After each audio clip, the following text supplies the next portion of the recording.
Jai Hind everyone, I am Cadet यशस्वी सचिन वानी from officers career academy OCA.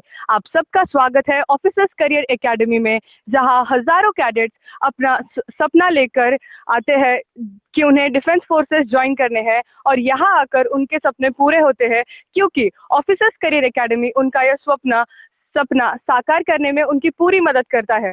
ऐसे ही हमारे साथ आज है ओसीए के proud achiever cadet Ashish Jagtap. तो चलिए जानते हैं इनकी कहानी। First of all congratulations on your achievement. Ashish भैया, आप अपने अचीवमेंट्स के बारे में बताइए कि आपने अभी तक कौन सी एग्जाम क्लियर की है और आपका कौन सा फेज शुरू है। जी, मैंने पहली बार 12th में जब था तब जुलाई में पहली बार मैंने एग्जाम दी थी। मतलब पहले ग्राउंड होता था यूएचक्यू रिलेशन बत्ती नाम से हम कहते हैं उसे। तो पहले ग्राउंड था आर्मी का मेरा खड़की में पुणे में। तब फर्स्ट टाइम में पैनिक था वहां पर जाने के बाद। अ, सभी पैनिक हो जाते पहली बार ग्राउंड है तो। तब वहां पर मैंने सेकंड पर्ची मारी तब, लेकिन मेरी किस्मत अच्छी नहीं तो वहां पर मैं डॉक्यूमेंट आउट हो गया। फिर उसके बाद मैंने नासिक आर्टिलरी सेंटर में रिलेशन भर्ती दी थी। वहां पर मैंने सब कुछ क्लियर करके वहां का ज्वाइनिंग लेटर भी मुझे आ गया था।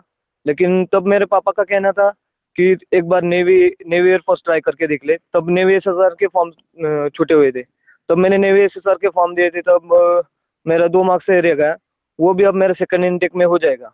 अभी मैंने फिर से आर्मी जीडी के एग्जाम दिए थे। मेरे आर्मी जीडी और आर्मी टेट्समैन दोनों एग्जाम क्लियर हो चुके हैं। वंडरफुल कि आपने इतने टाइम में इतने सारे अचीवमेंट्स पा लिए हैं, तो कॉन्ग्रेचुलेशंस ऑन दैट। तो आपका जो एक्सपीरियंस था इस एग्जाम का, इसके बारे में क्या बताना चाहोगे? इस एग्जाम का मेरा एक्सपीरियंस ऐसा था क्योंकि मैं 3 महीने छुट्टी पर था। 3 महीने के बाद आकर मैंने पढ़ाई की वो यहाँ पर, फिर सीधे एग्जाम के लिए गया। मेरे साथ भी मेरे कलीग्स थे बहुत सारे। तो हमने सबने साथ में एग्जाम, इस बार निगेटिव मार्किंग नहीं था आर्मी जीडी के एग्जाम में। जीडी हो, ट्रेड्समैन हो, टेक्निकल हो, इनमें निगेटिव मार्किंग नहीं थी, इसलिए कट ऑफ जरा हाई लगा। लेकिन सबका हम लोगों का क्लियर हो गया।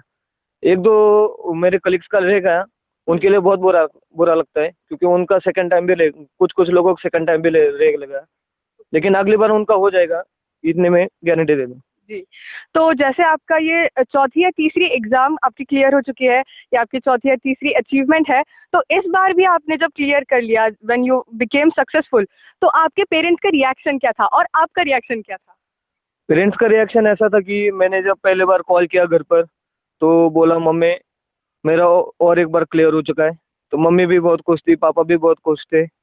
फिर पापा बोले इस बार हो जाएगा तो इस बार जाओ तुम, क्योंकि मेरे साथ के जो मेरे कलीग्स थे वो अभी कुछ सर्विंग्स हैं, तो कुछ क्लियर करके बेटे कुछ ज्वाइनिंग लेटर के वेट कर रहे। तो इस बार मेरा होने के बाद मम्मी पापा बोले दो इस बार ज्वाइन कर ले। तो आप इस बार टोटली कॉन्फिडेंट हो कि आप डिफेंस फोर्सेस ज्वाइन करके ही रहोगे?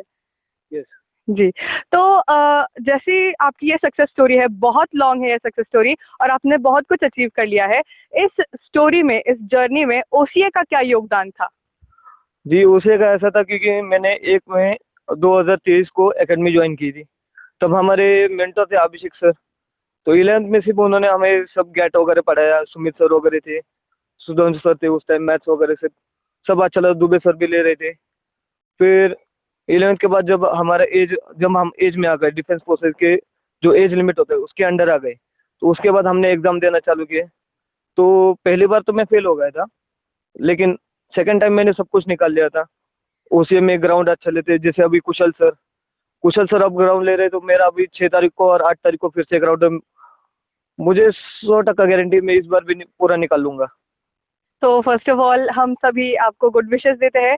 वी प्रे टू गॉड कि आपका इस बार जो फिजिकल है वो भी क्लियर हो जाए and you will successfully complete your story of joining the defence forces. तो और मैं आपसे लास्ट में यही पूछना चाहूंगी कि देखिए, ऐसे बहुत सारे